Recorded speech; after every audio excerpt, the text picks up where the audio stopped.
va parler d'innovation avec le directeur général de BDI, Bretagne Développement Innovation. Est-ce que Alain Terpan est connecté? Oui, je vois. Bonjour Alain Terpan. Oui, bonjour.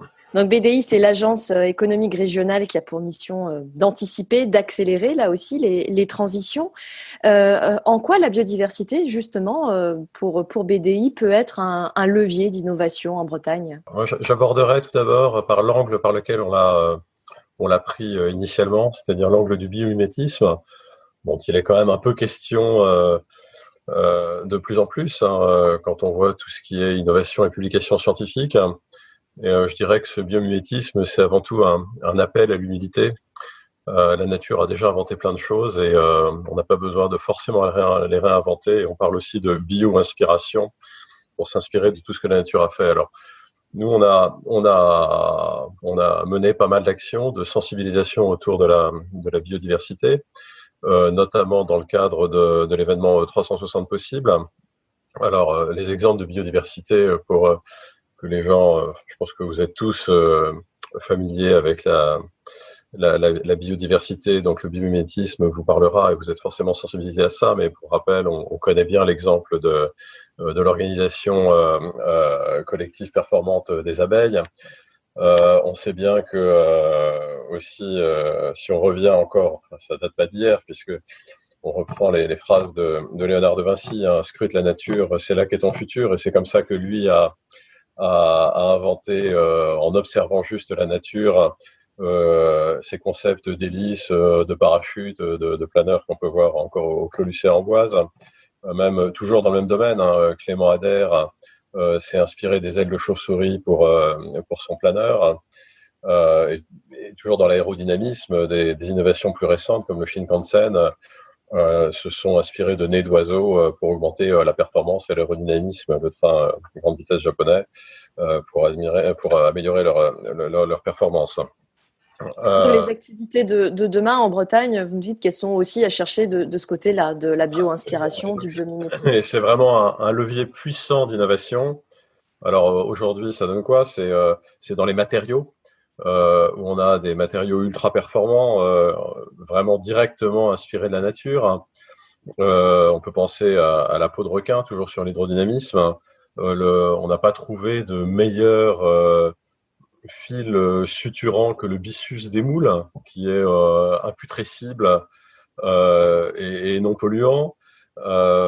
Et puis, alors là, en Bretagne, chez nous, on a quand même un champion du biomimétisme parce que vous connaissez peut-être la société Marina et Franck Zal qui développent des substituts de sang marin à partir de l'arénicole, ce ver marin qui fait des petits tortillons là sur le sable à marée basse sur l'estran.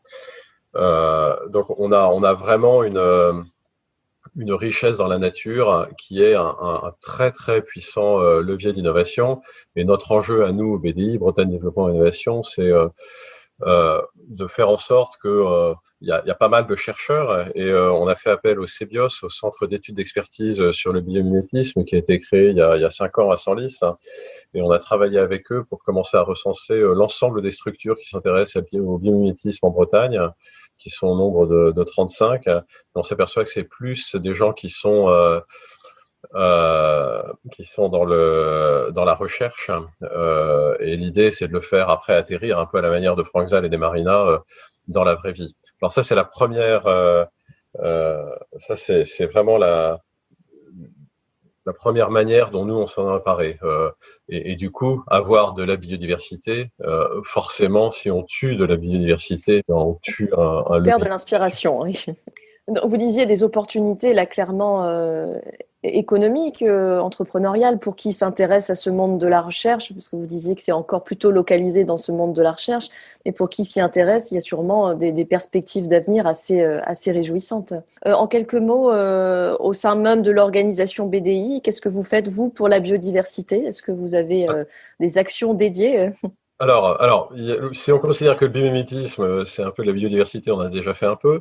Au-delà de ça, nous, on n'a pas d'action ciblée stricto sensu sur la biodiversité, mais on considère ça sous l'angle plus global de la responsabilité sociétale et environnementale.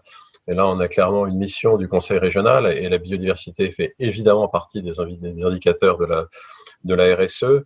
Et on essaie de structurer une démarche pour commencer à sensibiliser l'ensemble des entreprises à la RSE. Alors, il y avait, alors je me rappelle plus quel intervenant avait parlé mais même Florent avait commencé son propos en parlant des altérités positives de la biodiversité et de la RSE si on élargit le scope. On est en contact avec des gens en Bretagne qui sont convaincus et qui ont développé des modèles et qui les ont validés avec un certain nombre d'entreprises, comme quoi la RSE et la biodiversité au sein de cette RSE non seulement a des altérités positives pour l'environnement, pour le bien-être de tous, mais aussi peut-être peut avoir un retour sur investissement à relativement court terme pour les entreprises. Et je pense que c'est là le principal levier, c'est une entreprise, il ne faut pas que ça soit vécu comme une contrainte, il faut que ça soit vécu comme une opportunité. C'est aussi quelque chose de fédérateur, hein, puisque de plus en plus, et ça a déjà été dit, une entreprise doit développer sa marque employeur, et dans sa marque employeur, et c'est de plus en plus vrai avec les jeunes générations, il est très important que ces valeurs RSE, biodiversité soient présentes. En tout cas, on connaît de plus en plus de jeunes qui ne viendraient pas dans des entreprises qui ignoreraient complètement ces dimensions. Et donc, aussi bien dans le modèle économique des entreprises que dans la marque employeur, ce sont des facteurs très, très importants. Et c'est un peu ce message que nous, en tant qu'agence de l'innovation, on essaie de porter auprès des entreprises. Ouais, le message est passé. Merci beaucoup Alain Terpan, donc directeur général de BDI.